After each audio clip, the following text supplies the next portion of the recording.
Hi guys, this is CA Divyang Gyanchandani. Welcome back to our YouTube channel. So दोस्तों, आज के इस क्लास में हम जॉब कॉस्टिंग रिवाइज करेंगे और जॉब कॉस्टिंग के ICAI स्टडी मैट के सारे क्वेश्चंस करेंगे. बेटा ज़्यादा कोई क्वेश्चंस है नहीं.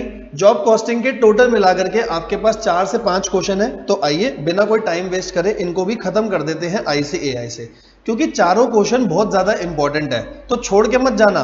चैप्टर छोटा है लेकिन पेपर में आने के पूरे चांसेस हैं. आओ सबसे पहले फर्स्ट इलस्ट्रेशन पे चलता हूं. आओ देखते हैं. यहाँ पे फर्स्ट इलस्ट्रेशन ने ICAI ने एक जगह शॉर्टकट भी लगाया, वो भी समझाऊंगा. देखो क्या है. Manufacturing cost of a work order is 1 lakh. आपको मैन्युफैक्चरिंग कॉस्ट दे रखी है. यहां लिख देता हूं बेटा, कॉस्ट कितनी है. कॉस्ट है 1 लाख रुपए. सही है ना. हाँ sir, cost 1 lakh. 8% of the production against that order spoil and the rejection is estimated to have a realizable value of 2000 only. ठीक है. तो सबसे पहले कॉस्ट है 1 लाख. अगर मैं बोलूं तो मेरा टोटल लॉस कितना हुआ. टोटल लॉस कितना आएगा. टोटल लॉस आएगा 8000. 8% का टोटल लॉस हुआ है. ठीक है. अच्छा, इसकी स्क्रैप वैल्यू कितनी है. अगर इसकी स्क्रैप वैल्यू देखोगे तो इसकी स्क्रैप वैल्यू है बेटा 2000 रुपए. जितना टोटल लॉस हुआ उसकी स्क्रैप वैल्यू इतनी है. ठीक है. हाँ, नॉर्मल रेट ऑफ स्पॉइलेज है 2%. बेटा बात समझना, नॉर्मल रेट ऑफ स्पॉइलेज आपका 2% है. तो मैं ऐसे बोलूं, 8000 में से नॉर्मल लॉस कितना हुआ होगा और एबनॉर्मल लॉस कितना हुआ होगा. ठीक है. नॉर्मल है 2%, तो 1 लाख का 2%, 1 लाख का 2% हुआ 2000. अगर ये 2000 है तो बैलेंसिंग फिगर ये कितना आ जाएगा, 6000. यहां तक तो कोई प्रॉब्लम नहीं होगी. बात समझना बेटा, 1 लाख का खर्चा हुआ. 1 लाख का खर्चा करा, जिसमें से टोटल लॉस था 8000. 2% था नॉर्मल, मतलब बाकी का हो गया एबनॉर्मल. कोई दिक्कत नहीं. टोटल स्क्रैप वैल्यू है 2000. अगर टोटल स्क्रैप वैल्यू 2000 है तो सर इसको भी बांटो. इसको कैसे बांटोगे, नॉर्मल लॉस और एबनॉर्मल लॉस के रेशियो में. तो नॉर्मल लॉस और एबनॉर्मल लॉस के रेशियो में, जो कि है 2:6 यानी 1:3. मतलब जो 2000 रिकवरी आई है वो दोनों जगह से माइनस होनी चाहिए ना, नॉर्मल लॉस से भी और एबनॉर्मल लॉस से भी. तो 2000 का यहां से माइनस होगा 500 और यहां से कितना माइनस होगा 1500. यहां तक तो कोई दिक्कत नहीं. नहीं सर, यहां तक कोई प्रॉब्लम नहीं है, यहां तक सब कुछ ठीक है. अब देखो, नॉर्मल लॉस अभी भी आया 1500 का. एबनॉर्मल लॉस कितने का आएगा, 4500 का. अब मैं करूंगा एंट्री. अब एंट्री ध्यान से सुनना, एंट्री कैसे होगी, क्योंकि उसने बोला जर्नल एंट्री पास करके दिखाओ. कह रहा है कॉस्टिंग जर्नल में रिकॉर्ड करो. सबसे पहले मेरे पास पैसा आया, पैसा टोटल 2000 आया, क्योंकि कबाड़ी वाले को सामान बेचा, स्क्रैप करा, पैसा आएगा. तो पहली एंट्री होनी चाहिए bank account debit to material control account. अगर आपने कॉस्ट अकाउंटिंग सिस्टम पढ़ा है तो आपको पता होगा, टू मटेरियल कंट्रोल अकाउंट. ठीक है. क्योंकि जब मैं बाहर से मटेरियल लाता हूं तो एंट्री करता हूं material control account debit to bank account. तो यहां पे आपको पैसा मिला तो बैंक टू मटेरियल कंट्रोल. यहां से एंट्री होगी 2000 और 2000. यहां तक की बात ठीक है. अब क्योंकि मेरे को मटेरियल कंट्रोल को क्लोज करना होता है तो बाकी दूसरी एंट्री भी होगी. अब दूसरी एंट्री समझो कैसे होगी, क्योंकि ये सारा लॉस हुआ है. और क्या सारा लॉस, अगर आपने कॉस्ट अकाउंटिंग सिस्टम पढ़ा है तो ये जो भी लॉस होता है ये WIP अकाउंट में इधर आता है क्रेडिट साइड पर. नॉर्मल लॉस, एबनॉर्मल लॉस सब यहाँ आता है. तो एंट्री क्या बनेगी ध्यान से देखना. इधर तो लिखूंगा टू WIP कंट्रोल अकाउंट, यहाँ तो आएगा टू WIP कंट्रोल अकाउंट. जितना टोटल लॉस हुआ था 8000 का. टोटल लॉस हुआ 8000 का. अब ऊपर कैसे डालोगे, देखो, क्योंकि मटेरियल अकाउंट को डेबिट करा है तो एक तो यही मटेरियल कंट्रोल अकाउंट आ जाएगा. सही है. एक तो यही मटेरियल कंट्रोल अकाउंट आ जाएगा 2000, क्योंकि उसे क्लोज करना जरूरी है भाई. हाँ सर समझ आया. एक आएगा costing P&L account. Costing P&L account क्यों आएगा, रीजन बताओ. क्योंकि कॉस्टिंग P&L अकाउंट में ये जाएगा एबनॉर्मल लॉस. एबनॉर्मल लॉस कितने का हुआ, 4500 का. कोई प्रॉब्लम तो नहीं. हाँ, और सर नॉर्मल लॉस को कहां दिखाएं, क्योंकि नॉर्मल लॉस से कॉस्ट बढ़ेगी तो उसको दिखा दूंगा ओवरहेड कंट्रोल अकाउंट में. आपको पता है ना नॉर्मल लॉस से कॉस्ट बढ़ती है, और है तो सही ना, नॉर्मल लॉस हुआ है मटेरियल का तो आएगा आपका कहां, ओवरहेड में. कितना, 1500. जैसे ही आपने ये करा आपकी एंट्री हो गई. अब आप एंट्री आराम से देखना, क्या समझ आई. पहले पैसा मिला तो बैंक टू मटेरियल कंट्रोल. अब क्योंकि टू WIP में तो 8000 पूरा जाएगा, मटेरियल जो ऊपर क्रेडिट करा है उसको डेबिट कर दो. डेबिट हो जाएगा. हाँ सर वो डेबिट हो जाएगा. कॉस्टिंग P&L में ये वाली फिगर जाएगी, ये कॉस्ट का पार्ट ही बनता है इसलिए ओवरहेड में चले जाएगा. सही है. एंट्री हो गई. अब देखो, जब ICAI ने इसकी एंट्री करी, वैसे तो कायदे से उसे दोनों एंट्री करके दिखानी चाहिए थी. जब ICAI ने एंट्री करी तो उसने जो मैं हाईलाइट कर रहा हूं ये हटा करके इसकी कंबाइन एंट्री पास कर दी, ठीक है। ये देखो यहां पर उसने क्या करा, ये हटा दिया, और अगर सर वो ये हटा भी रहा है तो यहां पर उसे बैंक अकाउंट लिखना चाहिए था, यहां उसने बैंक अकाउंट ना लिखा, ये गलती करी ICAI ने। ये एंट्री ऐसे पास होनी चाहिए थी कि बैंक 2000 आता, मटेरियल से मटेरियल कैंसिल आउट हो जाता, उसके बाद ओवरहेड इतना, कॉस्टिंग पेनल इतना। ये सही एंट्री बनती जो मैंने आपको ऐसे करके समझाई है, ठीक है। अब आप पेपर में ये करके आओ, दोनों एंट्री पास करो, या मटेरियल से मटेरियल को काट के दिखा दो और bank, costing panel, overhead account, overhead control account to WIP control, ये एंट्री पास कर सकते हो, ठीक है। क्वेश्चन अच्छा है बेटा, 5 मार्क्स का एमसीक्यू पूछा जा सकता, 5 मार्क्स का क्वेश्चन पूछा जा सकता है या 2 मार्क्स का एमसीक्यू पूछा जा सकता है, तो अच्छे तरीके से इसको करना, ठीक है जी। अब आगे चलूं? हाँ सर अब बिल्कुल आगे चलो, आओ इलस्ट्रेशन नंबर 2 देखेंगे, टाइम वेस्ट नहीं करेंगे। इलस्ट्रेशन नंबर 2, अब इलस्ट्रेशन नंबर 2 में क्या होगा देखते हैं, समझना। थैंक यू भैया। हाँ जी, इलस्ट्रेशन नंबर 2 देखो, बहुत आसान। A shop floor supervisor of a small factory presented the following cost for job number 303 to determine the selling price। Selling price के लिए सारी चीजें बोली हैं, अब चीजें आराम से देखना। पहला है मटेरियल 70 रुपीज पर यूनिट, ठीक है, एक जॉब है जिस पर मटेरियल 70 है। डायरेक्ट वेजेस के 18 घंटे लगे 2.5 रुपए के हिसाब से, कोई प्रॉब्लम तो नहीं है ना, 18 घंटे लगाए 2.5 रुपए के हिसाब से, ये इतना आ गया, ठीक है सर। और 18 घंटे लगे कैसे हैं, 8 घंटे अलग लगे हैं, तो 8 घंटे को 2.5 से अलग भी कर सकते थे। 6 घंटे वाई में लगे हैं 2.5 के हिसाब से, जेड में 4 घंटे लगे हैं 2.5 के हिसाब से। मुझे लगता है यहां तक तो आपको सब कुछ बहुत अच्छे से क्लियर होगा, सही बात है ना। और चार्जेबल एक्सपेंस मतलब डायरेक्ट एक्सपेंस लगा, ये कॉस्ट आ गई, इस कॉस्ट में इतना और जोड़ा, 1/3 और जोड़ा फॉर एक्सपेंस, कॉस्ट के लिए और चीजें जोड़ी, और ये आ गया आपका टोटल कॉस्ट, 160 की कॉस्ट आ गई, ठीक है। अब देखो फिर पीएनएल अकाउंट बना के दिया। अब पीएनएल अकाउंट में क्या दिया है, ये सारा डाटा है क्वेश्चन का। सेल दे दी, लेस रिटर्न्स, इधर मटेरियल यूज, इधर वेजेस, वेजेस है, स्पेशल स्टोर आइटम दे रखा है, ठीक है, जैसे डायरेक्ट एक्सपेंस वगैरह होते हैं।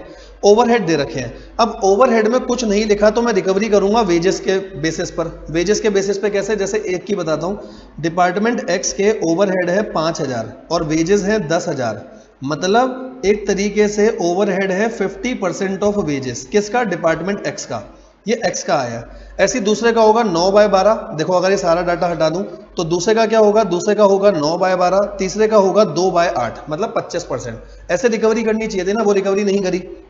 फिर वर्क कॉस्ट आ रही है, ठीक है। अच्छा जो सेलिंग एक्सपेंस है वो वर्क कॉस्ट के बेसिस पर होने चाहिए, तो सारे हमारे को दिखाने पड़ेंगे, ठीक है। नीचे पढ़ो क्या लिखा है, it is also noted that average hourly rate for 3 department are similar. तीनों डिपार्टमेंट का एवरेज जो आवरली रेट है वो सिमिलर है, ये देखो क्वेश्चन में दे भी रखा था सिमिलर, तीनों का एवरेज आवरली रेट क्या है, सिमिलर। यहां तक तो समझ आया? हाँ सर बिल्कुल समझ आया।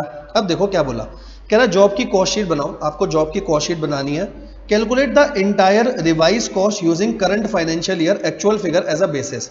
जो एक्चुअल में पीएनएल अकाउंट है उसको बेसिस की तरह लो, मतलब उन्हें बेसिस की तरह लो, मतलब ओवरहेड की रिकवरी वैसे करो जैसे पीएनएल में दिखा रखी है, और लास्ट में 20% जोड़ देना कॉस्ट में टू डिटरमाइन सेलिंग प्राइस, ठीक है। समझ आया ना। अब मैं यहाँ आपके सामने क्वेश्चन रख रहा हूँ और इधर आंसर खोल लेता हूँ, ये देखो समझना, आपको एक ही बार में क्लियर हो जाएगा, ठीक है। ये आ गया आपका, यहाँ पर आंसर खोल लेते हैं, समझना। जॉब की कॉस्ट शीट में सबसे पहले ऊपर आएगा कस्टमर डिटेल, कब जॉब स्टार्ट हुई, जॉब नंबर क्या है, कंप्लीट कब हुआ, प्रॉपर फॉर्मेट में बनाना, ठीक है, बिल्कुल अच्छे से फॉर्मेट में बनाना। यहां तक सही है ना। अब एक एक करके आइटम डालो, देखो सबसे पहला आइटम, अगर मैं ये सब कुछ रब कर दूं, एक एक करके आइटम डालना बेटा, क्योंकि हमें जॉब की कॉस्ट शीट बनानी है। आओ जी, सबसे पहला आइटम होगा डायरेक्ट मटेरियल, कितना है, 70 रुपए। ये देखो डायरेक्ट मटेरियल 70, कोई प्रॉब्लम तो नहीं, नहीं सर कोई प्रॉब्लम नहीं, एकदम बढ़िया, एकदम चंगा सी। आओ डायरेक्ट वेजेस, डायरेक्ट वेजेस हर डिपार्टमेंट की अलग अलग दिखाओ, क्योंकि ओवरहेड आएगा हर डिपार्टमेंट का, सही बात है ना। अलग अलग कैसे दिखाऊंगा सर, 8 इंटू में 2.5, 6 इंटू में 2.5, 4 इंटू में 2.5। आओ चेक करें, 8 इंटू में 2.5, 6 इंटू में 2.5, 4 इंटू में 2.5, ये आ गया इतना। चार्जेबल एक्सपेंस, डायरेक्ट एक्सपेंस सीधा सीधा दे रखे हैं, यहाँ तक सही है, यहाँ तक कोई प्रॉब्लम नहीं। अब इन्होंने तो ओवरहेड सीधा जोड़ दिया है, भाई हम ऐसे ओवरहेड थोड़ी ना जोड़ेंगे, हम तो सेम रेट पे लेंगे जैसे यहाँ पर पीएनएल में दिखा रखा है।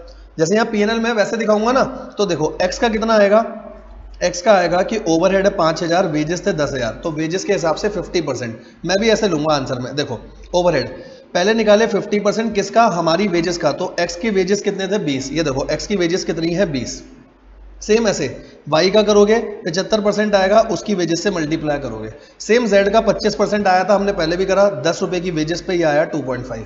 अगर नहीं समझ आया देखो बेटा, हम ओवरहेड का रिकवरी रेट निकालते हैं ना, आप निकालते हो ओवरहेड का रिकवरी रेट, ऊपर लेते हो ओवरहेड किसी भी डिपार्टमेंट के, जैसे एक्स की बात कर रहा हूँ, नीचे उसकी वेजेस इनटू में 100, ये आया 50% ऑफ वेजेस। तो मेरी जॉब में वेजेस कितनी लगी है, मेरी जॉब में 20 रुपए की वेजेस लगी है एक्स की, उसका 50%, उसका 50%, ये आएगा 10 रुपए। सारे ओवरहेड हो गए। अच्छा, फैक्ट्री के ओवरहेड जोड़ने के बाद क्या आती है, वर्क कॉस्ट। अब देखो एक खर्चा और है, इन खर्चों के बाद एक खर्चा और है, किसका, सेलिंग एक्सपेंस का। सेलिंग एक्सपेंस वर्क कॉस्ट का कितना है, क्योंकि क्वेश्चन में कोई डाटा नहीं है तो सेलिंग एक्सपेंस को वर्क कॉस्ट पर लूंगा, क्योंकि उससे ऊपर वाली कॉस्ट वर्क कॉस्ट है। तो सेलिंग एक्सपेंस है 20,000 के, जब वर्क कॉस्ट है 2 लाख की, मतलब ये आ जाएगा जो आपके सेलिंग एक्सपेंस हैं वो हो गए 10% of work cost, work cost का 10%। तो भाई मेरे वर्क कॉस्ट कितनी है, मेरी वर्क कॉस्ट इतनी है, इसका 10% ले लिया सेलिंग एक्सपेंस, सेलिंग एक्सपेंस लिया, क्वेश्चन खत्म हो गया। कैसे, ये टोटल कॉस्ट आ गई, इस पे 20% प्रॉफिट जोड़ो, आ गई सेलिंग प्राइस। बताओ मुश्किल या इजी, बताना। ऐसे क्वेश्चन तो आपने कर रखे हैं बेटा, क्या ऐसे क्वेश्चन आपने क्लास में करे हैं? हाँ बहुत करे होंगे। ओवरहेड के रिकवरी रेट निकाल करके उस हिसाब से करते हैं। सॉरी, ठीक है, यहां तक तो क्लियर है ना सब कुछ?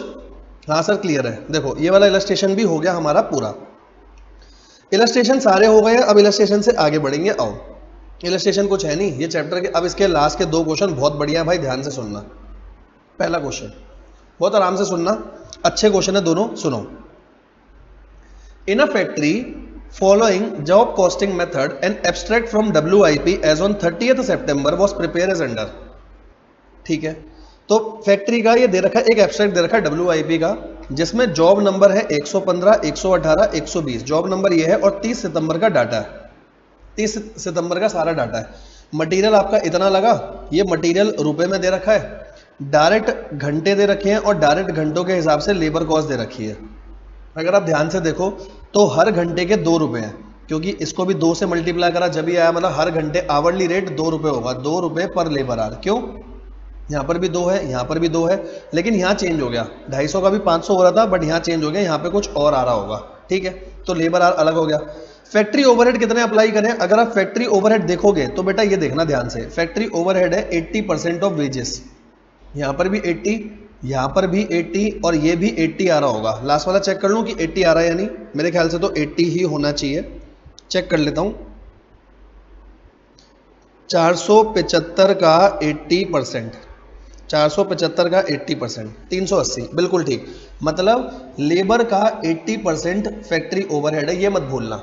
मतलब मैं यहाँ ये बोल सकता हूँ, अगर मेरे को फैक्ट्री ओवरहेड निकालना है वो होगा 80% ऑफ डायरेक्ट वेजेस, जितनी डायरेक्ट वेजेस है उसका 80%। सही बात है ना? हाँ सर, यहां तक सब कुछ क्लियर है। ठीक है, आगे चल सकते हैं? हाँ सर, आगे देखो मटेरियल यूज हुआ 118 पे जॉब में यूज हुआ, ये अक्टूबर का डाटा है, मतलब ये ओपनिंग डाटा हो गया, क्योंकि ये 30 सितंबर का डाटा दे रखा था, ये ओपनिंग हो गया, अब अक्टूबर का डाटा दिया। जॉब नंबर 118 पे material requisition number, material requisition is a document number, ये कॉस्ट है 300 की। फिर 425 की कॉस्ट, ये सारी कॉस्ट दे रखी है, 118 की भी, 120, 121, मतलब 121 तो वो जॉब होगी जो अभी स्टार्ट हुई है। ठीक है सर, एक और है 124, ये जॉब भी अभी स्टार्ट हुई होगी। ठीक है, समरी ऑफ लेबर आवर्स, कितने कितने लेबर आवर्स लगाए ये भी बता रखा है, लेबर आवर लगे इतने इतने इतने, ये लेबर आवर आपके लगे। ठीक है, और सर इनडायरेक्ट लेबर भी दे रखी है। अब इनडायरेक्ट में देखो, waiting of material, machine breakdown, भाई मेरे को इनडायरेक्ट लेबर के घंटे वगैरह चाहिए ही नहीं। क्यों नहीं चाहिए भाई, मेरे को तो ऊपर ही पता चल गया ना, ओवरहेड है 80% ऑफ डायरेक्ट लेबर कॉस्ट, तो बस डायरेक्ट लेबर कॉस्ट निकाल लूँ, जितनी डायरेक्ट लेबर कॉस्ट आएगी उसका 80% ओवरहेड हो जाएंगे। तो जो इनडायरेक्ट के घंटे दे रखे हैं वो मेरे किसी काम के नहीं हुए। सही बात है? हाँ सर, क्वेश्चन बड़ा तभी करता, जॉब कॉस्टिंग का इतना बड़ा क्वेश्चन है। देखो अब देखो क्या लिखा है, a shop credit slip was issue in October, एक स्लिप इशू हुई अक्टूबर में, that material issue under requisition number 54 requisition में जो मटेरियल आया था was return back to store as being not suitable, मतलब 54 रिक्विजिशन का जो मटेरियल था वो यूज ही नहीं हुआ, तो वो वापसी हो गया। 54 रिक्विजिशन मतलब ये वाला वापसी हो गया, रिटर्न हो गया, तो मतलब ये तो यूज ही नहीं हुआ, इसको तो हटा दो, ये तो यूज नहीं हुआ। ठीक है सर, आगे देखना और क्या लिखा है, मटेरियल ट्रांसफर नोट इशू की जो रिक्विजिशन नंबर 55 में है जॉब 18 का, वो जॉब 124 में चला गया, जो 55 नंबर है 118 का वो 124 में चला गया, आओ कर देते हैं। 55 नंबर वाला भी 118 में यूज नहीं होगा, 124 में यूज होगा, क्योंकि ये मटेरियल 118 से निकल करके 124 में गया, तो 118 में यूज नहीं हुआ होगा। सही बात है ना? यहां तक कोई डाउट है तो बताओ।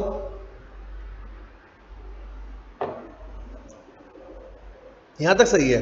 अच्छा आगे देखो, आवरली रेट इन शॉप ए पर लेबर आर इस 3 रुपए पर घंटा, जबकि शॉप बी में है 2 रुपए।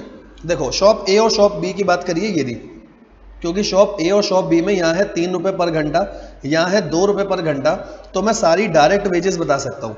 और डायरेक्ट वेजेस आ गई तो ओवरहेड आ जाएगा, ओवरहेड आ गया तो नीचे के डाटा की जरूरत ही नहीं है। तभी कहते हैं बेटा कॉस्टिंग में क्वेश्चन को आराम से पढ़ो, कई बार क्वेश्चन में फालतू का डाटा होता है जो आपको गुमराह करेगा, बस गुमराह मत होना। ठीक है? हाँ सर समझ आया। Factory overhead is apply at same rate as in September, जैसे सितंबर में लग रहे थे वैसे ही लगेंगे, और सितंबर में कैसे लग रहे हैं? 80% ऑफ वेजेस, ये क्या है मेरा फैक्ट्री ओवरहेड, जो हमें ऊपर से देख के ही पता चल गया था। ठीक है? अच्छा एक लाइन लिखी है, जॉब नंबर 115, 118, 120 वर कंप्लीटेड, टोटल मिला के 3 जॉब कंप्लीट हुई हैं। और अगर ये लाइन नहीं लिखी होती ना तो भी मैं यही अजम्पशन मानता। क्यों सर? ये देखो, क्योंकि मेरे पास ओपनिंग किस किस जॉब का था, ओपनिंग मेरे पास बस इन 3 जॉब का था। अगर इन 3 जॉब का ओपनिंग है तो मैं तो यही बोलूंगा ना पहले ओपनिंग वालों को कंप्लीट करा होगा, अगर नहीं लिखा होता तो, लेकिन यहाँ लिखा हुआ है। ठीक है, खत्म हुआ क्वेश्चन। देखो, you are asked to compute the factory cost of the completed jobs, completed का निकालना है सिर्फ और सिर्फ कंप्लीटेड का, 115 का, 118 का, 120 का, बस इसका निकालेंगे और किसी का नहीं। It is the practice of management to put 10% on factory cost to cover admin and selling, मतलब पहले निकालो फैक्ट्री कॉस्ट, फैक्ट्री कॉस्ट में 10% जोड़ो, ये किसका है? एडमिन के ओवरहेड का और सेलिंग के ओवरहेड का, इतना जोड़ेगा। सही है? आगे देखना, आगे क्या बोला है? इनवॉइस द जॉब, मतलब उसको सेलिंग प्राइस कितना रखना है? To the customer on a total cost plus 20% basis, मतलब जो टोटल कॉस्ट आएगी अब इसमें 20% और जोड़ दो कॉस्ट का, 20% कॉस्ट का और जोड़ दो प्रॉफिट के लिए, तो सेलिंग प्राइस आ जाएगा। दोबारा देखो, कह रहा है कंप्लीटेड जॉब की फैक्ट्री कॉस्ट निकालो, मतलब पूरा क्वेश्चन कंप्लीटेड जॉब का करना है। 3 कंप्लीटेड जॉब है, उसका क्वेश्चन करते हुए फैक्ट्री कॉस्ट पे आना है। फैक्ट्री कॉस्ट में 10% जोड़ना है एडमिन और सेलिंग का, टोटल कॉस्ट आएगी। अब टोटल कॉस्ट में प्लस कर दो 20% प्रॉफिट। ठीक है? प्रॉफिट किस पे निकलेगा? कॉस्ट पे, क्योंकि बोला हुआ है कॉस्ट प्लस 20%, और फिर बस आ जाएगा सेलिंग प्राइस, आ जाएगा, खत्म। कह रहा है इनवॉइस प्राइस बता सकते हो क्या? बता देते हैं इनवॉइस प्राइस। आओ, सबसे पहले फैक्ट्री कॉस्ट बतानी पड़ेगी। सही है सर। और फैक्ट्री कॉस्ट बताने के लिए क्या पिछली बार का डाटा लेना पड़ेगा? हाँ सर, मटेरियल लेबर ओवरहेड लेना पड़ेगा, पिछली बार का भी और अब का भी। आओ चेक कर दें क्या ऐसी हुआ है क्या। आओ, ये पेज नंबर देख लूँ सीधा, 16 है ना, तो यहाँ आंसर आ रहा होगा कहीं 19-20 पे आंसर आ रहा होगा शायद। ये रहा, ये दूसरा क्वेश्चन भी बहुत अच्छा है। आओ, सबसे पहले तो कंप्लीटेड जॉब का करना, पूरा मत करना। तो कंप्लीटेड जॉब में अब एक एक करके समझो। सबसे पहले 115 की बात करते हैं। ये देखो जॉब नंबर 115 पे आपका मटेरियल लगा, ये वाला मटेरियल लगाइए, पहले ये चेक करो। 115 पे मटेरियल इतना, लेबर इतना, ओवरहेड इतना, ये देख लो, मटेरियल इतना, लेबर है 800, ओवरहेड है 640, ये ले लिया सीधा, ये ले लिया आपका इतना 800, 640, फैक्ट्री कॉस्ट इतनी। बेटा लेकिन खाली सितंबर की तो नहीं लोगे ना, अक्टूबर की भी लोगे। ये देखो, अब अक्टूबर का कहाँ से लूंगा? अब अक्टूबर में मटेरियल देखो, ये जॉब नंबर 118 में यूज ही नहीं हुआ क्योंकि ये तो आपने रिटर्न कर दिया था। ये भी 118 में यूज नहीं हुआ क्योंकि आपने 124 में डाल दिया था, तो मेरे किसी काम का नहीं। 118 में सिर्फ यही वाला मटेरियल यूज हुआ है और कोई मटेरियल है नहीं। तो कौन सा मटेरियल यूज हुआ? 515। आपने यहाँ पर डाला 515, मटेरियल में दिखाया नहीं इन्होंने, मटेरियल में तो दिखाना चाहिए ना 515। अच्छा ये कौन सी जॉब का है? ये 118 का है ना। अच्छा ये 118 का है और अभी हम क्वेश्चन कर रहे हैं 115 के लिए। तो 115 में तो भाई इसके अलावा कोई मटेरियल यूज नहीं हुआ, मटेरियल कोई यूज नहीं हुआ। ठीक है सर, अब लेबर पे जाओ, लेबर यूज हुई है? हाँ, लेबर पे देखो कितना लूंगा, ये रहा 115 वाला देखना खाली।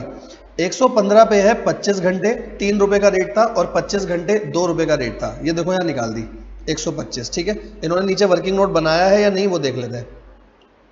इन्होंने बनाया नहीं है, चलो मैं आपको यही बताता हूँ। 25 घंटे थे 3 रुपए के हिसाब से, प्लस 25 घंटे थे 2 रुपए के हिसाब से, 125 आ जाएगा।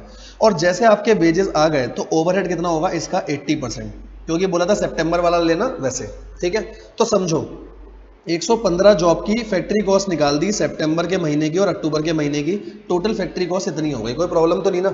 सितंबर के महीने का सारा डाटा था, अक्टूबर के महीने में हमने देखा मटेरियल कुछ लगा नहीं है, लेबर जितना लगा था ले लिया, ओवरहेड जितना लगा था ले लिया। और दूसरा दिखाता हूँ। अब आप 118 जॉब नंबर देखो, आपको और अच्छे से क्लियर होगा। 118 पे मटेरियल इतना, लेबर इतना, ओवरहेड इतना। सबसे पहले ये ले लिया, देखो मटेरियल, लेबर, ओवरहेड, ठीक है। अब दूसरा मटेरियल कौन सा, ये देखो 118 पे मटेरियल आया था ये वाला, 118 पे मटेरियल था इतना 515 का, पहले यही चेक कराया था।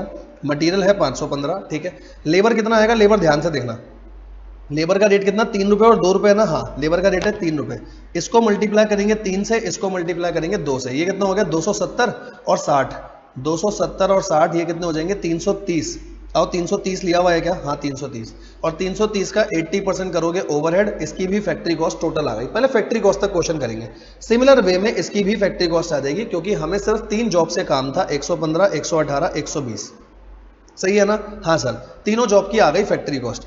जब फैक्ट्री कॉस्ट टोटल में आ जाए, अब देखो फैक्ट्री कॉस्ट टोटल वाली क्या क्या आई है, इनको लिख लूं। फैक्ट्री कॉस्ट टोटल में आई है, एक तो ये, एक ये और एक ये तीनों फैक्ट्री कॉस्ट आई है ना, ये देखो नीचे लिख ली फैक्ट्री कॉस्ट। फैक्ट्री कॉस्ट में 10% जोड़ना है, 10% जोड़ा, ये टोटल कॉस्ट आई। अब टोटल कॉस्ट पे 20% का प्रॉफिट जोड़ा, सेलिंग प्राइस आ गया, क्वेश्चन खत्म हो गया, ठीक है। अच्छा, इन्होंने लास्ट में अजम्पशन लिखी है, कह रहा है इनडायरेक्ट कॉस्ट जो है, मतलब इनडायरेक्ट ओवरहेड्स वाली जो कॉस्ट है हमने 80% ली है। भाई हमारे को यही अजम्पशन माननी पड़ेगी, क्योंकि हमने ऊपर से एक लिंक बना लिया था कि सितंबर में जितने ओवरहेड थे वो वेजेस का 80% थे। समझ आया? क्वेश्चन बहुत मुश्किल था क्या? नहीं सर, मतलब सर बेसिकली हमारे को ये काम करना था, हमें 115, 118 और 120 जॉब का सेलिंग प्राइस बताना था। बिल्कुल सही। और सेलिंग प्राइस कैसे आएगा सुनो, सबसे पहले निकालो फैक्ट्री कॉस्ट। फैक्ट्री कॉस्ट कैसे, सितंबर और अक्टूबर की है, दोनों की ले लो। फैक्ट्री कॉस्ट में क्या क्या आएगा, मटेरियल आएगा, लेबर आएगा और ओवरहेड, ये दोनों कैलकुलेट करने हैं। और सितंबर के तो करने भी नहीं, सीधे दे रखे, अक्टूबर के करोगे। और ओवरहेड कितना होगा, लेबर का 80%, ठीक है। फैक्ट्री कॉस्ट आ गई, 10% खर्चा और जोड़ दो, टोटल कॉस्ट आ जाएगी, इसमें 20% और जोड़ दो, सेलिंग प्राइस आ जाएगा, खत्म। हाँ बताओ, मुश्किल है या इजी है, सच सच बताना। अब बताओ, जॉब के क्वेश्चन को अंडर एस्टिमेट करोगे क्या? भाई इतना मतलब दिखने में बड़ा क्वेश्चन था यार, इससे पहले वाला क्वेश्चन भी दिखने में बड़ा था, जो रिकवरी रेट वाला था, जिसमें पीएनएल दे रखा था। तो छोड़ना नहीं है, आराम से बिल्कुल तसल्ली से करो, ऐसा हो ही नहीं सकता है कि सही ना है। अगला क्वेश्चन भी बहुत बड़ा है, ध्यान से सुनना। इसीलिए मैं इस वाले चैप्टर में आपको पहले वीडियो बना करके दे रहा हूँ, क्योंकि भाई ये चैप्टर अच्छा है। बच्चे इसको अंडर एस्टिमेट करके जॉब तो करते ही नहीं कि जॉब में नया क्या होगा, नया है भाई, छोड़ना मत। ये देखो लास्ट क्वेश्चन है, इसके बाद खत्म हो गया आपका, इसके बाद तो आंसर्स चालू हो गए, ना कोई केस बेस है ना कुछ है, इसके बाद आंसर्स हैं, ठीक है। लास्ट क्वेश्चन ध्यान से, बहुत आराम आराम से चलेंगे, बहुत आराम आराम से, आओ, ठीक है। पानी पी रहा हूं, अभी पानी पियो, डीप ब्रीथ करो। एक क्वेश्चन और जॉब खत्म हमारा, आओ आराम आराम से। देखो क्या लिखा है, एरएस plumbing and fitting limited, APFL, एक एपीएफएल करके एक कंपनी है, सुनना। Deal in plumbing material and also provide plumbing services to its customer. On 12 August 2022 उसको रिसीव हुआ एक job order for a student hostel to supply and fitting of plumbing material, ठीक है sir. The work is to be done on the basis of specification provided by hostel owner, जैसा hostel owner बोलेगा। Hostel will be inaugurated on 5 September and work is to be completed by 3 September. 3 सितंबर को काम complete हो जाना चाहिए। Following are the detail. तो ये तो हो गई फालतू की कथा, इसको तो मारो इग्नोर, क्योंकि फालतू की कथा इग्नोर करने के लिए दे रखी है। अब देखो यहाँ से क्वेश्चन चालू हो रहा है, बेटा कह रहा है कि डायरेक्ट मटेरियल को आपको लेना है वेटेड एवरेज मेथड पे। डायरेक्ट मटेरियल को वेटेड एवरेज मेथड पे लेना है, मतलब इशू के लिए। परचेज आपने कुछ भी करा हो, परचेज से मतलब नहीं होता। इशू जब आप करते हो, जैसे अगर आपको पता हो लीफो फीफो वेटेड एवरेज, तो जब हम इशू करते हैं तो वहां पे प्राइस लोगे वेटेड एवरेज। अच्छा, वेटेड एवरेज प्राइस क्या होता है, पहला प्राइस इनटू में पहली क्वांटिटी, दूसरा प्राइस दूसरी क्वांटिटी, जितना भी आगे, और डिवाइड करते जाते हैं जितनी जितनी क्वांटिटी होती है। नीचे बहुत सारी क्वांटिटी आती जाएगी, ऊपर बहुत सारी वैल्यूज आती जाती हैं, ये आपको पता है, ठीक है। अब यह नाम में फंसाएगा और कुछ नहीं है, क्वेश्चन बहुत आसान है, आराम आराम से चलना। देखो, और सारा खेल डेट का है, डेट देखना।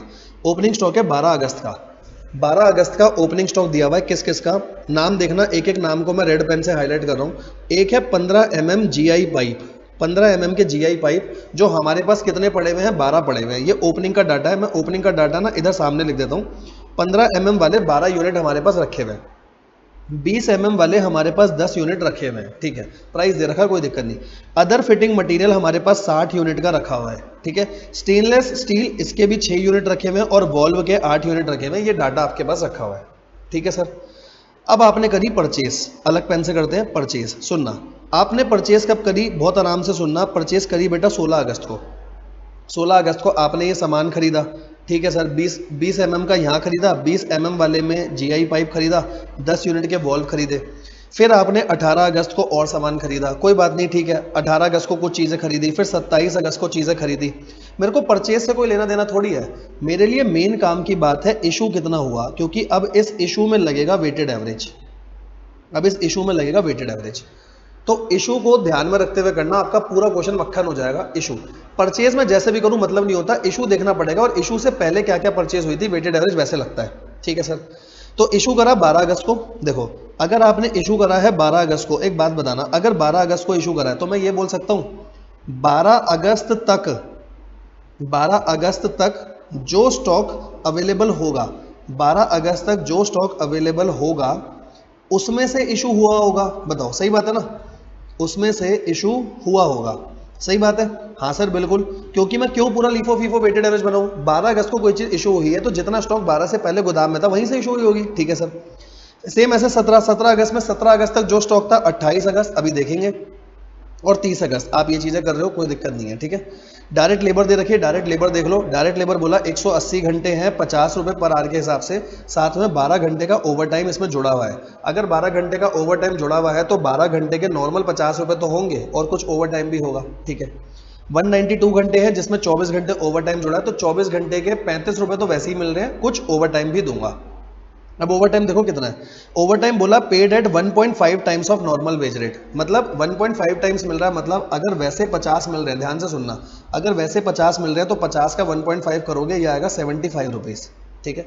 अगर 75 है तो क्या मैं ऐसे कर सकता हूं, ध्यान से सुनो, 75 का मतलब 50 तो बेसिक हो गया, 50 बेसिक, और ओवर टाइम का एक्स्ट्रा कितना मिला, 25, ये एक्स्ट्रा मिला।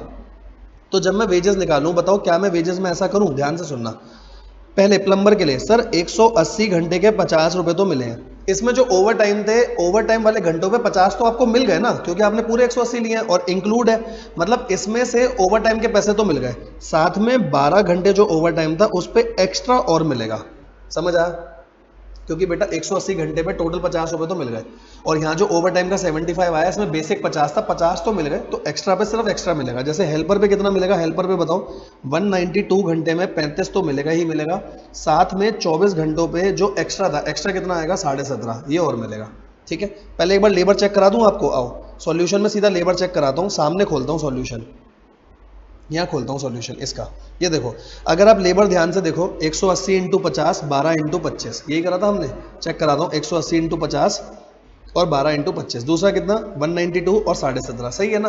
तो लेबर में तो कोई झंझट ही नहीं है सर, लेबर बहुत आसान है। ओवरहेड में बोला यार अप्लाइड एट 13 पर लेबर आर, जितने लेबर आर लगे सीधा 13 ले लो, तो जितने लेबर आ रहे हैं उसका 13 कर दो, ये देखो जितने लेबर आ रहे हैं सीधा 13 कर दिया, यहाँ तक सही है, टोटल कॉस्ट निकालते हुए यहाँ तक कोई प्रॉब्लम नहीं। सर क्वेश्चन में बोला क्या था, लास्ट में देखो क्या बोला है, कंपनी की पॉलिसी है कि प्रॉफिट मार्जिन रखना है 25% ऑन सेल प्राइस, ठीक है, टोटल कॉस्ट बताना है, टोटल कॉस्ट के बाद प्राइस बताना है, क्वेश्चन खत्म हो गया, ठीक है। तो सुनो बेटा, टोटल कॉस्ट निकालते हुए 3 आइटम आएंगे, पहला डायरेक्ट मटेरियल, दूसरा डायरेक्ट लेबर, तीसरा ओवरहेड्स, और कुछ है ही नहीं डाटा। ओवरहेड में कोई झंझट नहीं था, जितने लेबर आवर्स थे, लेबर आवर्स पे 13 रुपए ले लिया, बहुत आसान था, लेबर हमारा हो चुका, लेबर में भी कुछ नहीं था, नॉर्मल वेजेस जो है वो, साथ में ओवर टाइम का एक्स्ट्रा वो हमने ले लिया, ठीक है। ये जो ओवर टाइम का एक्स्ट्रा था, अगर आप चाहो तो आप ऐसे भी कर सकते हो, देखो जैसे आपको प्लम्बर का बताऊं, अगर आपको ऐसे नहीं समझ आ रहा तो आप ऐसे करके देख लो, 180 घंटे है ना, 180 में से 12 घंटे ओवर टाइम है, तो नॉर्मल घंटे कितने हो गए, क्योंकि इंक्लूडेड था ना, 180 में से 12 माइनस कर देते हैं, ये होगा 168, ठीक है। तो इतने घंटों के आप ऐसे भी कर सकते हो, इतने घंटों को मल्टीप्लाई कर दो 50 से, और 12 घंटे को सीधा अलग से मल्टीप्लाई कर दो 75 से, तो भी आपका सेम आएगा। बस मैंने क्या करा, मैंने 180 को या आईसीआई ने टोटल पहले 50 पे दिखाया और फिर 12 घंटों का सिर्फ एक्स्ट्रा वाला पार्ट लिया। अगर आपको ऐसे समझ आ रहा है आप ऐसे कर लो, सही है सर, पूरा क्वेश्चन तो सही है, फिर इसमें है क्या, मेन है मटेरियल वाला पार्ट। अब मटेरियल वाला पार्ट बहुत आराम से समझना। अब देखो, जॉब की कॉस्टिंग लगती है इशू पे, जॉब की कॉस्टिंग जो लगेगी वो इशू पर लगेगी कि आपने जॉब में कितना मटेरियल इशू करा। मैं बाहर से परचेज जितना मर्जी करके ले आऊं, मैं बाहर से परचेज करके लाया 10 यूनिट, पर मैंने जॉब के लिए इशू सिर्फ 6 करे, तो 6 यूनिट की कॉस्ट आएगी ना, हाँ सर। अब इशू पे ध्यान लगाना, सारा मटेरियल का ये है। अगर आपको आंसर दिखाऊं, ये देखो, क्योंकि अगर आपके आंसर में टोटल कॉस्ट आ गई, टोटल कॉस्ट आ जाएगी, फिर तो आगे कुछ भी नहीं है ना, ओवरहेड और लेबर हमारा हो चुका है। अब बाकी चीजें समझेंगे, आराम से एक एक करके सुनना। सबसे पहले क्या इशू करा, सबसे पहले आपने इशू करे हैं 20 mm, नाम बहुत इंपॉर्टेंट है, 20 mm के 2 यूनिट दिए हैं, ठीक है, 20 mm के 2 यूनिट। आओ कहाँ से देंगे, क्योंकि वेटेड एवरेज है या कुछ भी है, सबसे पहले तो ओपनिंग से दोगे। तो 20 mm के आपने 2 यूनिट दिए हैं, यहाँ से 2 माइनस कर लूँ, अलग से उठा लेता हूँ कोई पेन, ये उठा लेता हूँ, यहाँ से 2 यूनिट माइनस हो जाएंगे, ओपनिंग में से चले गए, और उन 2 यूनिट की मैं कॉस्ट ले लूंगा 660 रुपये के हिसाब से। पहले ये देखें 20 mm वाले पे जाएंगे, देखो उसने हर एक का नीचे वर्किंग नोट बनाया है। सबसे पहले ये देखो 20 mm वाले में 2 यूनिट 660 के हिसाब से हो गए, कोई प्रॉब्लम तो नहीं? हाँ सर ठीक है, आ गया हूँ, पहला क्लियर हो गया 20 mm, टिक करते चलूंगा, ये हो गया। अगला क्योंकि जो 12 अगस्त है, 12 अगस्त में 12 अगस्त से पहले का देखना खाली, उसके बाद का मत देखना। अदर फिटिंग मटेरियल है 18 यूनिट, अदर फिटिंग मटेरियल है 18 यूनिट, 12 अगस्त से पहले में देखना खाली। अदर फिटिंग मटेरियल दिया 18 यूनिट, आओ यहां से 18 जाएगा क्या, क्योंकि जिस दिन पे इशू कर रहा हूं पहले वाले स्टॉक में से ही करूंगा ना, उसके बाद वाले में से कैसे कर सकता हूं, ठीक है। 18 यूनिट यहां से, अभी वेटेड एवरेज कुछ नहीं है क्योंकि ओपनिंग में से ही जा रहा है। 18 यूनिट जाएगा 26 रुपए के हिसाब से, ठीक है। तो अदर फिटिंग मटेरियल में देखो 18 यूनिट गए हैं, 18 यूनिट गए 26 रुपए के हिसाब से, कोई प्रॉब्लम तो नहीं? हर आइटम के लिए अलग से कॉस्ट बना दी, मतलब हर आइटम के लिए वर्किंग नोट अलग से बना दिया, ठीक है। हाँ सर ये समझ आया, आओ 2 एंट्री हो गई, दोनों एंट्री की कॉस्ट आ जाएगी, अभी तक तो सही है, ठीक है सर। अब देखो 17 अगस्त, तो 17 अगस्त से पहले वाला सारा लोगे, 17 अगस्त तक 15 mm GI पाइप में से 8 यूनिट लिए हैं, 15 mm में से लिए हैं, 17 अगस्त वाले लिए हैं 15 mm, ठीक है। आओ 17 अगस्त तक, मतलब अब की बार जो मैं चेक करूंगा इसको हटा दूं, मुझे यहाँ चेक करना है 17 अगस्त तक इतना सामान था मेरा, इसमें से पैसे इसमें से यूनिट गए होंगे, और यूनिट कौन से गए हैं? 15 mm वाले गए हैं, 15 mm वाले गए हैं 8 यूनिट। आओ सबसे पहले ओपनिंग को हटाओगे तो 15 mm में से यहाँ से 8 यूनिट गए होंगे, सही बात है। यहाँ से आपके गए कितने? 8 यूनिट, यहाँ से आपके 8 यूनिट चले गए, किस रेट पे गए होंगे? 600 के रेट पर। आओ चेक करते हैं, अगर आप 15 mm वाले में जाओगे, ये रहा 8 यूनिट गए 600 के रेट पे, कोई प्रॉब्लम तो नहीं? सर सही है, अभी तक तो वेटेड एवरेज का अभी तो इशू कर रहे हैं और ओपनिंग में से इशू कर रहे हैं, तो अभी तक तो कुछ नहीं लगेगा, ठीक है सर। आ गया हो, ये भी समझ में आ गया। अगला अदर फिटिंग मटेरियल 30 यूनिट गया है, अब अदर फिटिंग मटेरियल 30 गया है, अब यहाँ समझना, क्योंकि 17 अगस्त की डेट है और 17 अगस्त की डेट पे अदर फिटिंग मटेरियल गया 30, तो बेटा अब यहाँ लगाऊंगा वेटेड एवरेज। क्यों? अब मैं खाली ओपनिंग में से नहीं दे सकता, क्योंकि अब ओपनिंग के बाद परचेज भी आ चुकी है, ठीक है। और परचेज में देखो, परचेज में कोई अदर फिटिंग मटेरियल आया है? परचेज में कोई अभी तक अदर फिटिंग मटेरियल नहीं आया है, तो वेटेड एवरेज निकालने की जरूरत नहीं है। वेटेड एवरेज जब निकलता जब ओपनिंग भी होता और परचेज भी होता, बट अदर फिटिंग मटेरियल तो खाली ऊपर आ रहा है, तो यहीं से हटा सकता हूँ। कितना हटाना था अदर फिटिंग मटेरियल मेरे को? 30 यूनिट, तो यहाँ से 30 यूनिट हटा दूं ना, क्योंकि अभी तक तो और कोई परचेज ही नहीं हुआ, तो 30 यूनिट यहाँ से हट गए। किस रेट पर हटेंगे? 26 के रेट पर। आओ चेक कर दें, 30 यूनिट हटेंगे 26 के रेट पर, बिल्कुल ठीक। बात समझना, वेटेड एवरेज वहां आएगा ना जहां ओपनिंग और परचेज दोनों आ चुके होंगे। क्वेश्चन बहुत आसान है, ठीक है सर, यहां तक समझ आ गया। आओ ये भी हो गया। अब आते हैं, बात करते हैं 28 अगस्त को। अब थोड़ा इंपॉर्टेंट ध्यान से समझो, 28 अगस्त मतलब 28 अगस्त से पहले वाला जो स्टॉक होगा सारा उसमें से, ठीक है। 28 अगस्त को पहला दिया 20 mm के 2 यूनिट, 20 mm के 2 यूनिट दिए हैं। अच्छा 28 अगस्त मतलब अब मैं बोलूं अब मुझे सारा कुछ ही देखना पड़ेगा, क्योंकि 28 अगस्त का मतलब यहाँ तक हो गया, 27 अगस्त से पहले पहले तक सारी एंट्री हुई है, तो 28 अगस्त को अगर मैं कुछ भी इशू कर रहा हूँ तो पहले का सारा आइटम देखना पड़ेगा, ठीक है। 20 mm के दिए हैं कितने यूनिट? 2 यूनिट। अब देखो 20 mm के 2 यूनिट यहाँ वेटेड एवरेज से निकलेंगे, कैसे निकलेंगे समझना। 20 mm के 2 यूनिट की कॉस्ट निकालनी है, तो ऐसे बोलूँ, मुझे चाहिए 2 यूनिट की कॉस्ट और आगे लूंगा क्या? Weighted average. अब वेटेड एवरेज कैसे आएगा, आराम से देखते हैं। ऐसे लिखता हूँ, यहाँ पे थोड़ा सा और इधर करके लिखता हूँ, 2 यूनिट की कॉस्ट चाहिए 20 mm वाले। 20 mm में अब देखो मेरे पास यूनिट कितने बचे हैं, पहले में यूनिट बचे हैं 8, पहले में यूनिट बचे हैं 8 और रेट है 660, तो पहले लिया होगा 8 × 660, ठीक है 20 mm में। आओ चेक कराता हूँ, देखो 20 mm पे अगर मैं जाऊँगा, ये रहा 2, यहाँ लिया 8 × 660। आगे आओ, आगे क्या करा है आगे समझते हैं। इतना हो गया। अब 20 mm के आगे देखो 30 यूनिट और हैं 610 के रेट पे, तो ये भी लूंगा साथ में, 30 यूनिट इंटू में 610। नीचे क्वांटिटी भी लिखते चलो, पहली क्वांटिटी 8 थी, फिर आई 30, और देखो और कहीं हैं 20 mm वाले, ये आ रहे हैं 20 यूनिट 660 पे, इसको भी लूंगा 20 यूनिट 660 में, ये आएगा वेटेड एवरेज, और नीचे भी आ जाएगा 20, क्योंकि और कुछ नहीं है। आओ चेक करें, ये देखो इसने ऐसे ही निकाला 20 mm वाला, 30 और 20 यूनिट 660 टोटल यूनिट हो गए, इसके हिसाब से वेटेड एवरेज निकाला, वेटेड एवरेज हो गया, टोटल कॉस्ट हो गई, क्योंकि 20 mm का इतना ही डाटा था, ठीक है समझ आया ना। 2 यूनिट की कॉस्ट निकालनी है वेटेड एवरेज पे, तो वेटेड एवरेज अब जो जो बचा होगा, ओपनिंग भी परचेज भी सब कुछ, ठीक है। मैं एक बार पूरा क्वेश्चन हो जाएगा तो एक क्रक्स बताऊंगा आपको, तो सुनना, लास्ट तक सुनना, ठीक है सर। ये तो हो गया हमारा, यहाँ तक तो हो गया। आओ ठीक है, 20 का समझ आया। अब 15 का देखो, 15 एमएम के 10 यूनिट है। अब इसकी वेटेड एवरेज कैसे निकलेगी? 15 एमएम के 10 यूनिट, ऊपर जाता हूँ, देखो यहाँ करता हूँ, 15 एमएम के चाहिए 10 यूनिट। कॉस्ट कैसे निकालूं? पहले 15 एमएम के ऊपर देखो मेरे पास कुछ बचे हैं, 12 में से 8 इशू हो गए थे तो मेरे पास 4 बचे होंगे, 4 बचे हैं 600 के रेट पर, नीचे सारी क्वांटिटी लिखता जाऊंगा। ठीक है, और 15 एमएम के कोई लेकर आए हो आप, ये लेकर आए हो 35 यूनिट लेकर आए हो 628 पे, तो प्लस कर दो 35 यूनिट 628 पे, नीचे 35, और कुछ नहीं आया। तो चेक करो इसने ऐसे ही कराया क्या? ये देखो 4 इंटू 600, 35 इंटू 628, ये वेटेड एवरेज आएगी, 10 से मल्टीप्लाई करोगे, ये भी कॉस्ट आ गई, 15 एमएम का भी काम खत्म। अब क्वेश्चन में कुछ नहीं है, अगर आपको समझ आ गया तो, अब कुछ नहीं है। ठीक है, ये भी हो गया। अदर फिटिंग मटेरियल है 34 यूनिट, आओ अदर फिटिंग मटेरियल देखो 34 यूनिट, तो अदर फिटिंग मटेरियल है 34 यूनिट, इन 34 यूनिट की भी कॉस्ट निकलेगी कैसे? अभी तक 60 में से 48 मैं इशू कर चुका हूँ, 60 में से 48 कर चुका हूँ, मतलब 12 बचे होंगे, 12 यूनिट बचे हैं 26 वाले, नीचे 12 लिख देता हूँ। और देखो अदर फिटिंग मटेरियल और आया 150 यूनिट आया 28 का, तो यहाँ नीचे आ जाएंगे 150। ठीक है, और देखो और कोई अदर फिटिंग मटेरियल और तो कोई है ही नहीं, तो यही हो जाएगा 12 इंटू 26, 150 इंटू 28। आओ अदर फिटिंग मटेरियल में चेक करते हैं, ये रहा 12 इंटू 26, 150 इंटू 28, और नीचे टोटल आ गया। यहाँ तक सही है ना? हाँ सर यहाँ तक भी सही है। आओ मतलब नॉर्मल वेटेड एवरेज लगाना और कुछ थोड़ी है। वॉल्व के 6 यूनिट, सर वॉल्व के 6 यूनिट में तो लगाने का भी फर्क ही नहीं पड़ेगा, क्यों? क्योंकि सीधा ओपनिंग में से देंगे, है ना। 8 यूनिट है अपने पास, 8 के 8 पूरे बचे हैं, लेकिन बेटा वेटेड एवरेज तो वॉल्व में भी लगेगा ना। आओ वॉल्व देखते हैं, इन्होंने वॉल्व में ऊपर ही लगा दिया होगा, ये रहा, यहाँ दिखाता हूँ, देखो वॉल्व एक ही है ना, तो 6 यूनिट। देखो वॉल्व के कितने निकालने थे? 6 यूनिट, यहाँ करके दिखाता हूँ, वॉल्व के हैं 6 यूनिट। अच्छा 6 यूनिट की कॉस्ट कैसे निकालूं? पहले के रखे हैं ओपनिंग में कितने? 8 यूनिट 404 पे, वेटेड एवरेज तो अब लगेगा ही लगेगा ना, 8 यूनिट है 404 पे। और देखो और कोई वॉल्व आई है क्या आपकी? कोई और वॉल्व आई है? ये आई है 14 यूनिट 424 पे, यहाँ ले लूँगा 14 यूनिट, किस रेट पर? 424 के रेट पर, बस। अब इसकी भी वेटेड एवरेज आ जाएगी, ठीक है ना, इसकी भी वेटेड एवरेज यही आ रही है। हाँ सर ठीक है, बिल्कुल ठीक है, यहाँ तक अच्छे से क्लियर हो रहा है। वॉल्व 3 बार है, 8 इंटू 404, 10 इंटू 402 भी है, ठीक है। वॉल्व हमने कोई छोड़ा है क्या बीच में? हाँ ये रहा, 10 यूनिट भी है ना 402 के, तो ये भी आएंगे साथ में, ठीक है। तो टोटल मिला के 3 बार वॉल्व आएगा हमारा, ठीक है सर। वॉल्व भी क्लियर हो गया। अब वॉल्व के बाद और देखो और क्या है, वॉल्व हो गया। फिर 30 अगस्त को अदर फिटिंग मटेरियल है 60 यूनिट का, तो अदर फिटिंग मटेरियल में अब सेम आप इसी तरीके से काम करते चलो, बस जब आप 60 यूनिट का लोगे, अब आप देखो आपके कितने यूनिट बचे हैं। जैसे देखो अब आपको यहीं दिखाता हूँ, अदर फिटिंग मटेरियल में दोबारा करा है, ठीक है। 60 यूनिट कहाँ गया?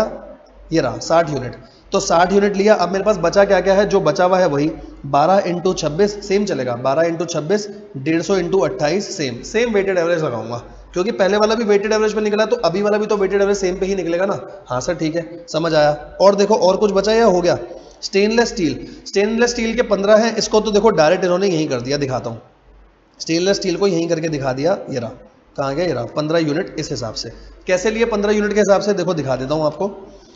15 यूनिट स्टेनलेस स्टील के कहाँ कहाँ हमारे पास आए थे, तो मुझे 15 यूनिट की कॉस्ट चाहिए ना, 15 यूनिट की कॉस्ट चाहिए। पहले था 6 यूनिट 204 पे, पहले था 6 यूनिट 204 पे स्टेनलेस स्टील का, और कहीं आई है स्टेनलेस स्टील? 15 यूनिट आई है 209 पे, 15 यूनिट है 209 पे, तो नीचे आ जाएगा 15, ठीक है बस। और तो कहीं आई नहीं, तो यही करा है इन्होंने, ये देखो, ठीक है। अच्छा जैसे ये करा सारे आइटम हो गए ना, इशू के देखो सारे आइटम हो गए क्या? हाँ इशू के सारे आइटम हो गए। नीचे के क्वेश्चन में कुछ था नहीं, तो ये वर्किंग नोट से आपने सारी वैल्यूज डाल दी, मटेरियल की वैल्यूज डाल दी, बाकी के वर्किंग नोट यहीं बना लिए।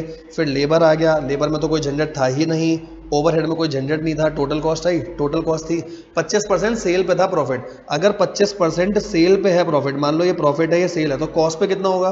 25% होगा 75 पे, मतलब 1/3 होगा। तो यहाँ सीधा आप 1/3 कर सकते हो, ये आ गया हमारा सेल, ठीक है।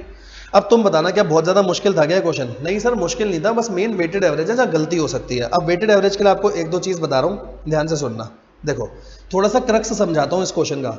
ये क्वेश्चन मुश्किल नहीं है, बिल्कुल भी बिल्कुल मुश्किल नहीं है। क्वेश्चन ध्यान से सुनो, क्वेश्चन में निकालनी है जॉब की टोटल कॉस्ट।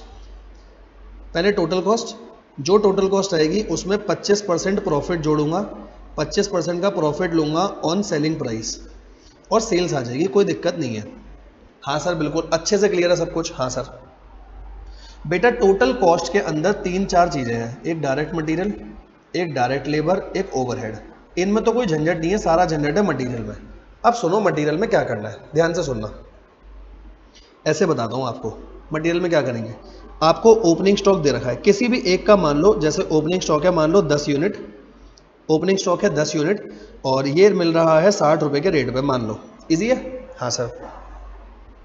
ओपनिंग के बाद मैंने और भी कुछ परचेज करा, मान लो यहाँ पर मैंने परचेज करा, परचेज मतलब मैंने और सामान खरीदा इसी यूनिट का, और कुछ मत देखो क्योंकि यहाँ आइटम बहुत सारे ना इसलिए कंफ्यूजन हो रही है। आइटम समझना, 10 यूनिट थे, यहाँ पे आपने खरीदे 5 यूनिट और, किस रेट पर खरीदे? मान लेते हैं 70 के रेट पर आपने खरीदे, सही बात है? हाँ सर। और एक परचेज और दे दी क्योंकि इस क्वेश्चन में पहले सारी परचेज दे रखी है ना। मान लो यहाँ एक परचेज थी, आपने एक परचेज और करी है, 15 यूनिट यहाँ खरीदे, यहाँ आपने 15 यूनिट खरीदे हैं, मान लेते हैं 65 के रेट पर, ठीक है। अब मेरे को आप बस एक बात बताओ, मेरी जॉब के लिए क्या परचेज यूनिट इंपॉर्टेंट है या इशू कितने करे जॉब में? वो तो इशू, हम इशू देखते हुए चलते हैं। हाँ सर। अब बेटा अगर मैं यहाँ कुछ इशू कर रहा हूँ, बात समझना, अगर मैं यहाँ कुछ इशू कर रहा हूँ तो इशू तो इस मटेरियल में से करा होगा ना, क्या बात ठीक है? हाँ सर, इशू इस मटेरियल में से करा होगा, तो अभी तो वेटेड एवरेज का सवाल ही नहीं उठता क्योंकि इससे पहले तो खाली ओपनिंग था। मान लो मैंने यहाँ इशू करे 3 यूनिट, मान लो, तो 3 यूनिट की कॉस्ट कितनी लूंगा सर? 3 यूनिट की कॉस्ट आएगी 60 रुपए, सही है ना? क्योंकि देखो 10 यूनिट थे, 10 में से 3 अब इशू कर दिए, तो अब बचे कितने? 7 बचे, कोई प्रॉब्लम तो नहीं? हाँ सर सही है, बिल्कुल सही है, अभी तक सब समझ आ रहा है। बस अब आप एक चीज़ और समझो, आपका क्वेश्चन हो जाएगा। अलग पेन से करता हूँ, ये लेता हूँ। अब अगर बेटा मैंने यहाँ कुछ इशू करा, समझना, अगर मैं यहाँ कुछ इशू कर रहा हूँ, इस पॉइंट पे कुछ इशू कर रहा हूँ, तो इस पॉइंट पे इशू करने के लिए मैं पीछे का सारा देखूंगा ना, इतना पीछे का ये सारा देखूंगा। हाँ सर, क्योंकि इशू कर रहा हूँ तो इशू करूंगा पीछे के सामान में से। हाँ ठीक है। मान लो मैंने यहाँ इशू करे 7 यूनिट, मान लो, तो 7 यूनिट लूंगा।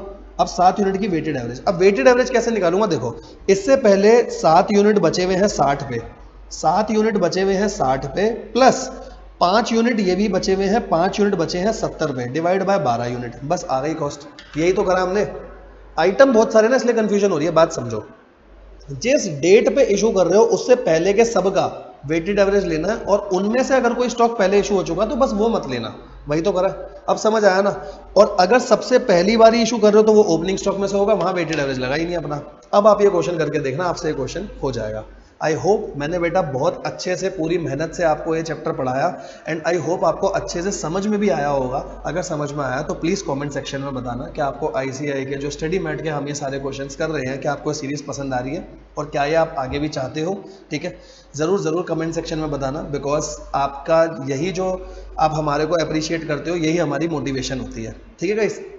करेंगे अगले चैप्टर के साथ। अगला चैप्टर बहुत इंटरेस्टिंग लेकर के आ रहा हूँ आप लोगों के लिए तो मिलते हैं अपनी नेक्स्ट वीडियो में, तब तक के लिए इतना ही। सारे क्वेश्चन साथ साथ करके रखिएगा, जरूर करके रखिएगा, ठीक है?